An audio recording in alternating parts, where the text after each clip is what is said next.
I was late as usual. The local time showed 6:30 p.m. where I rushed into the Pudong International Airport at Shanghai to catch a flight to Hong Kong which was scheduled at 7:30. I was already late and a ground crew staff member politely told me that my flight had been delayed for all the rushing that I had done. And I had to catch an earlier flight if I were to make it to Hong Kong in time to catch the flight to Chennai. All I had were 10 more minutes to clear immigration, customs, and finally reach the boarding gate. 3 escalators, 2 elevators, and 1 underground train. I was finally there. In the precious 2 minutes left, I made a call to my boyfriend. All he had to say was hello. A smile and a tear sprung up at the same instant on my face. I sniffed, and someone from behind me in the queue, who must have been watching a little too closely, handed me a tissue. I thanked him and walked into the plane, all the way talking on the phone, oblivious of the people around me. I'd been thinking of how love had morphed. From being a thick-wired cord, love had morphed into wireless connectivity with technology. We had all the love in the world to give, but not the time. I'd been thinking of how rarely I even saw my own parents and my brother, with whom I shared the same roof. We all could afford candlelight dinners today, complete with Facebook selfies. But a few moments of quiet every day in the arms of loved ones, without the jingle of an email popping in, of course, that's a luxury. So I was there thinking about my boyfriend, love, and everything in between. I sat in the flight and I was ready to sleep off the exhaustion that my business journey had given me. And I had barely slipped into the REM stage when I heard some mumbling next to me. I shot up an eyebrow at the guy seated nearby because he was murmuring the song that was playing on my iPad. I once had a girl, or should I say, she once had me, he sang. Okay. We're all Beatles fans and we love Norwegian wood. What now? I shot up an eyebrow at him. You'd woken me up to tell me that? She was a quirky one, just like you, he said. I then realized that he had been the guy who had handed me a tissue earlier. Okay, I owed him something. So rubbing the sleep out of my eyes, I asked him, are you talking about the central characters from Murakami's Norwegian Wood? He broke into a radiant smile. He was so very happy he had woken me up to talk about something so very philosophical in the middle of a boring flight. Yeah, I said, and we started dissecting the story as passionately as anyone who loved the likes of Murakami and Kafka would. A good half an hour later, we broke into a comfortable silence. We hadn't bothered with knowing each other's names until then. So to the guy who had woken me up, I said, Mr. Norwegian Wood, this is Anu. Would you be so kind to tell me your name? He introduced himself. And in a regular Bollywood-style love story, the next scene would have been the getting to know each other part. He was no Shah Rukh Khan and I wasn't Kajal either. We were just two adults returning back home to the comfort of our sofas after business journeys. And so I broke the conversation with a smile and I turned back to gaze at an ocean of fluffy clouds. He kept humming the tune to himself, and sometime later he showed me the photograph of a girl who had her tongue sticking out. She looked rather mischievous, and then I realized that she had been the quirky one he had been referring to. The tune kept playing in my mind all the time. And I thought, a seemingly simple sentence with such deep meaning. Could you be in a relationship and have that person? Does to have mean to possess? Is it then right to even say in a wedding verb, to have and to hold? Let's hear the male perspective then, and I asked him. She did have me, he said, like the Beatles rightly sang. And so began his story. He didn't tell it in a Chetan Bhagatish style, and I wasn't there to listen to wise words from a love guru. Since he was good at it, I listened. To escape the drama of his youth, of his daily days. In fact, he said with high drama. He had been actively involved in the city's theatre community at Chennai. From being a backstage guy with props, he had gone on to become an actual performer with time. It was at a Madras player's upcoming production that he had met Lakshmi, his girlfriend, for the first time. And I expect you saw fireworks in the skies and little cupid babies running around in loops around your head, I asked him. Oh yes, of course, he told me. The fireworks came from her mouth and I was red between my ears. It had been his turn to perform next, and in his anxious rush up to the stage, he had stepped on her toes.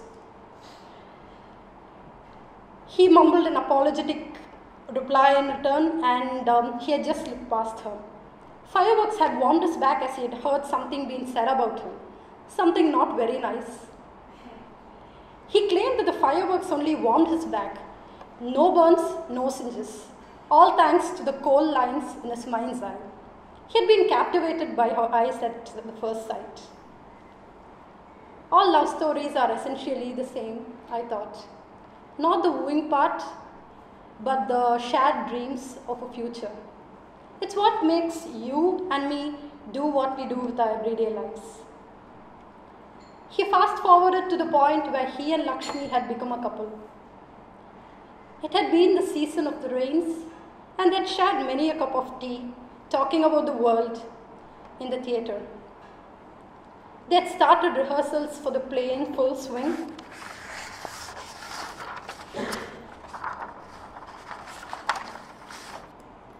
And it led me to think about how I had met my man for the first time. It had been for a community initiative of cleaning the coastlines of Chennai. While picking up rubbish, I had found a big fat bulb and I had given it to him. A first gift of sorts. The bulb's fuse had blown, and he looked pretty blown too when I gave it to him. Blown away by mirth, mind you. He still has it, by the way. So Mr. Stranger was telling me, she was fury, my woman. She had sharp wit and a sharper tongue.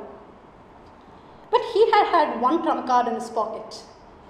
He could stop her in mid-sentence with a fast line pulled from her own words for which there could be no wise reply, no matter how hard one tried. Those had been the simplest days of his life. A couple of hundreds in his pocket, a beautiful girl by his side, and the Bay of Bengal's waves lapping up his feet. They discussed all sorts of things. Why kissing was important, how electric motors worked, and what their families had meant to them. Chennai had become Madras to him, the old romantic. They had debated on articles from the Hindu, watched the pigeons fly out from the Mylapore temple tower, and danced at 10 Downing Street. They had shared bus journeys full of whispered secrets and chugged along with the local trains. She had made him come up to her doorstep at midnight, and he had made her cry. I had my reasons, he said as an afterthought. He told me about the play they had been rehearsing for. Where Lakshmi had got all her lines perfect to the point of pain, he had been the master of improvisation. It had earned him the jocular respect of the men around and the wrath of his drama queen. Several times he admitted he had been confused by her reaction, the laughter in her eyes and the set of her jaw.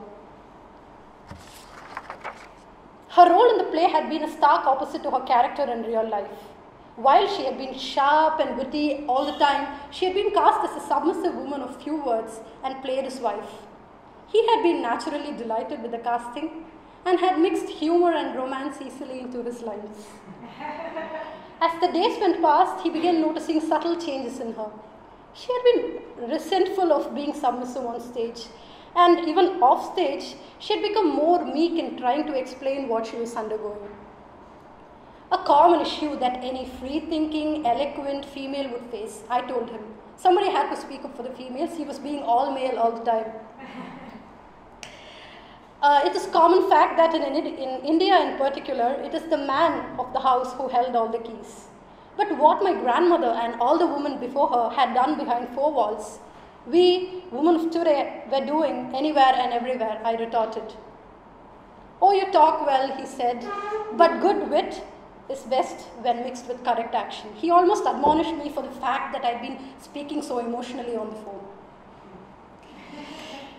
Oh, you talk well, I told back. His cut to the quick attitude reminded me so much about the man I loved. Being in the play had led him to thinking about the future and how it would be if the balance of control would have to be shifted or would be shifted by the woman he loved.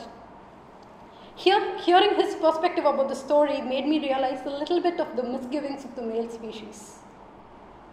He knew it had gone from bad to worse when one day, in a black mood, Lakshmi had turned off his mic when he had been performing, knowing that he had been adding in some lines that weren't there originally in the script. Unfazed, he had gone on with his performance and left a room full of loud applause without looking back. Driving home, lost in thought, he had made up some lines he should tell her. Well, she wanted etched lines, and she'll have them, he thought. A honk snapped him out of his reverie. She had driven up next to him and pulled a fast line onto him with a scandalous laugh, an attempt at small talk. He had pulled a fast one on her too, with sarcasm, laced sarcasm, and she hadn't able to bear that. She just shook her head and walked away without a word. But he was not done. An arm for an arm, he had shouted into traffic and chased her home. In fact, he reached earlier than she had and been waiting for her. While she came, he had lost all his bravado in seeing her. He had been left only with resolve. He had, at one go, told all the lines that he had memorized and left the place without waiting for her reaction. The play was a huge success in contrast to my love life, he said. His next few words were drowned in the pilot's announcement that we were touching down. My ears went on their usual protest to the descent, and I couldn't hear barely a word of what he'd been saying. After I picked my cabin luggage and turned to face him, he was gone. I was fuming. This man comes, tells me a half-finished story, and leaves without answering my questions. So I scanned the horizon looking for him, and he was nowhere to be found. I just sat down to collect my thoughts. Then I realized it wasn't knowing his answers that were important, but rather finding mine.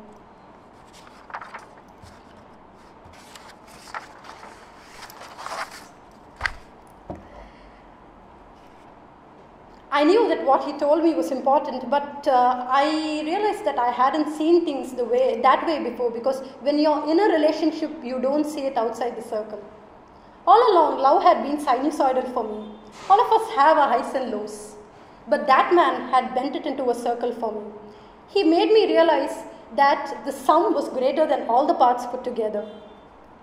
Having and holding were irrelevant before cherishing and feeling cherished. Because the love that we evoke is a shared link between two people, two individuals who shape this link in their own unique ways. We love it when we create the link, but we are adamant when it comes to strengthening it or pulling it apart.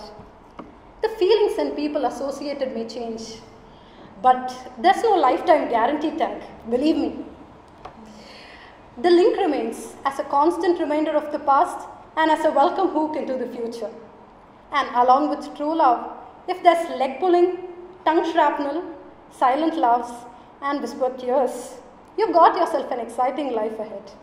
For loving is giving. I believe the day that having and holding on to meant not the person, but the love. I'd started walking out of the airport when I noticed him watching me silently. Where's the rest of the fairy tale? I asked him out of curiosity. Here it is, he said, and a little boy peeked up at me from behind his father's leg. Oh, so you did get married to her? Did I now? That's a story for another time, he said. I hope I gave you some happiness and a right message, he said. I had baggage to carry, but my mind was light. I had no further questions to him, and with a small, imperceptible nod, we went our own ways. My boyfriend's car gave a welcome honk and I flew to him. Thank you.